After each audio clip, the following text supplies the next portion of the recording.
Update news. ইতিমধ্যে Facebook নতুন একটা সেটিংস চালু করেছে, যেটাকে ফেসবুক বলছে কপিরাইট ইস্যুজেস। হ্যাঁ, এই সম্পর্কিত অলরেডি আমি একটা রিল ভিডিও আপলোড করেছিলাম, সেখানে আপনারা অনেকেই জানতে চেয়েছেন যে ভাই এই সম্পর্কিত বিস্তারিত ভিডিও চাই। আমি সাধারণত যে কোনো আপডেট আসলে সেটা একটা ফ্ল্যাশ আপডেট হিসেবে আপনাদেরকে রিলের মাধ্যমে শেয়ার করি, আপনাদেরকে অবগত করি কিংবা নোটিফাই করি। দেন আপনারা সেখানে ফিডব্যাক জানান, ফিডব্যাকের ভিত্তিতে আমি নেক্সট ভিডিওটা তৈরি করি, অর্থাৎ ডিটেলস ভিডিওটা তৈরি করি।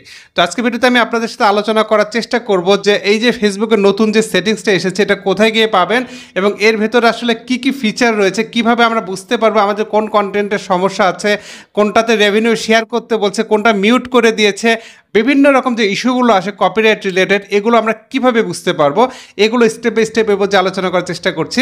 আশা করছি স্ক্রিনটা দিকে লক্ষ্য রাখবেন এবং ভিডিওটি শেষ পর্যন্ত কন্টিনিউ করবেন। এই পর্যায়ে আমি আপনাদেরকে দেখানোর চেষ্টা করছি একটা প্রোফাইল থেকে। প্রোফাইলের সাপোর্ট ইনবক্সে যখন আমরা যাই, সাধারণত এখানে দুই ধরনের সেটিংস আমরা দেখতে পেয়েছিলাম, কিন্তু নতুন এই সেটিংসটি ফেসবুক এখানে অ্যাড করে দিয়েছে। আপনারা যখন সাপোর্ট ইনবক্সে যাবেন, যাওয়ার পরে দেখবেন reports about others, your alert, এই দুইটা কিন্তু এর আগে ছিল।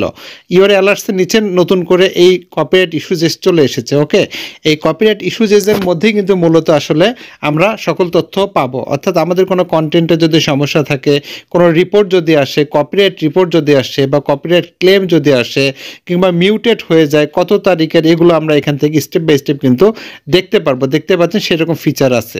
তো আমি যে প্রোফাইল থেকে দেখাচ্ছি সেই প্রোফাইলে যেহেতু কোনো ধরনের ইস্যু নাই, যে কারণে এগুলো সবই 0 দেখাচ্ছে। ওকে, যাদের ইস্যু থাকবে আপনারা এখান থেকে কিন্তু দেখতে পারবেন। বলে রাখা ভালো, আপনারা কি এই সেটিংসটি পেয়েছেন কিনা অবশ্যই কমেন্টে জানাতে পারেন। যদি না পান, স্টেপ বাই স্টেপ সকলেই পেয়ে যাবেন, কারণ হচ্ছে এটা ফেসবুকের নতুন একটা আপডেট। ওকে, এটাকে ফেসবুক বলছে কপিরাইট ইস্যুজেস। দেখুন আমি যেটাতেই যাচ্ছি এখান থেকে কিন্তু স্টেপ বাই স্টেপ দেখাতে পারবো। এছাড়া এখানে শর্ট বাই করা যাবে, ফিল্টার করা যাবে। আপনার কন্টেন্টে হয়তোবা আপনি আজ থেকে 7 দিন আগে একটা কন্টেন্ট আপলোড করেছেন, এখানে দেখতে পাচ্ছেন, সেটা দেখতে পারবেন। কোনো একটা স্ট্যাটাসে যদি সমস্যা থাকে, মিডিয়া টাইপ দেখতে পাচ্ছেন, এ নিয়ে আছে, ভিডিও আপলোডের ডেট আছে, এ নিয়ে এখান থেকে কিন্তু একটা একটা করে ফিল্টার করে আমরা এগুলো চেক করতে পারবো। দেখুন লাস্ট 24 ঘন্টায় কোনো কন্টেন্টের সমস্যা আছে কিনা সেটা দেখা যাবে, লাস্ট 7 ডেজে কোনো কন্টেন্টের সমস্যা আছে কিনা, এগুলো সকল তথ্যই মূলত এখান থেকে দেখা যাবে। তো সামনের দিনগুলোতে এগুলো নিয়ে আরও বিস্তারিত কথা বলবো, যেহেতু এটা একটা আপডেট এসেছে এবং এ সম্পর্কিত একটা ভিডিও দিয়েছিলাম, রিল, আপনারা অনেকে আগ্রহ প্রকাশ করেছেন।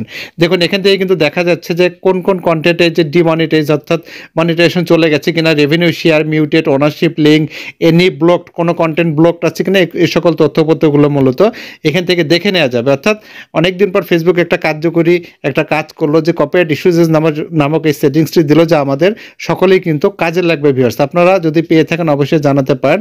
এই সম্পর্কিত আরও ডিটেলস তথ্য নিয়ে অবশ্যই কথা বলবো ভিউয়ার্স। ওকে, এতক্ষণ দেখানোর চেষ্টা করলাম ফেসবুকের লেটেস্ট এই আপডেটটি। এই আপডেটটি খুবই যুগান্তকারী একটা আপডেট, কেননা আমরা ইতিপূর্বে যখন কোনো একটা ইস্যু আসতো সরাসরি আনঅরিজিনাল কন্টেন্ট ধরায় দিত, কখনো কন্টেন্ট মনিটাইজেশন ভায়োলেশন আসতো, পলিসি ইস্যু আসতো, বিভিন্ন রকম কপিরাইট ক্লেম আসতো, আমরা বুঝতে পারতাম না কোন কন্টেন্টের সমস্যা। বাট এখন যদি ওই জায়গায় আমরা প্রত্যেক দিন অন্তত একবার করে চেক করি, সেখানে যদি কোনো সংখ্যা দেখায়, যেহেতু এখন 0 দেখাচ্ছে, তার মানে ওই আইডিতে কোনো ধরনের ইস্যু নাই। যখনই কোনো ইস্যু আসবে 1, 2, 3 এরকম নোটিফিকেশন আকারে থাকবে, তখন সেই ইস্যুটা আমরা সেখান থেকে চেক করে কিন্তু ফিক্স করতে পারবো। এই জন্য অসংখ্য ধন্যবাদ জানাচ্ছি ফেসবুককে, যে এতদিন পর হলো ফেসবুক এরকম একটা চমৎকার টুলস নিয়ে এসেছে বা সেটিংসটা নিয়ে এসেছে। তো এই ছিল আজকে গুরুত্বপূর্ণ ভিডিও। আশা করছি আমি আপনাদেরকে বোঝাতে পেরেছি। বোঝাতে যদি পারি, অনুগ্রহ করে ভিডিওতে একটা লাইক দিবেন, বন্ধুদের সাথে শেয়ার করতে ভুলবেন না। এই ভিডিও সম্পর্কে আপনাদের সুচিন্তিত কোনো পরামর্শ থাকলে সেটাও ভিডিওর কমেন্টে জানাতে পারেন। এই ফাঁকে আবারও বলছি, আমার কোনো ধরনের অনলাইন সার্ভিস নেই, সম্পূর্ণ সার্ভিস অফলাইন। আমার ঠিকানা কামদিয়া বাজার, গোবিন্দগঞ্জ, গাইবান্ধা। সপ্তাহে 6 দিন অফিস খোলা, শুক্রবার বন্ধ। অন্য দিন বন্ধ রাখলে আগের দিন আমি আমার এই পেজে আপডেটে জানিয়ে দেয়। আপডেট ফলো করে আসবেন, সার্ভিস চার্জ প্রযোজ্য। প্রতারক, ভুয়া আইডি হতে সাবধান। অসংখ্য ফেক আইডি পেজ ক্রিয়েট করেছে আমার নামে কিছু কুলাঙ্গার, কিছু প্রতারক, কিছু পিতৃ পরিচয়হীন ব্যক্তি। তাদেরকে দেখা মাত্র রিপোর্ট করবেন, ব্লক করবেন, ইনবক্সে নক করার সাথে সাথে ব্লক করে দিবেন। ভিউয়ার্স, ভিডিওটা একটু বেশি বেশি শেয়ার করবেন, এই আশাবাদ ব্যক্ত রেখে আজকের মতো বিদায় নিচ্ছি। আল্লাহ হাফেজ।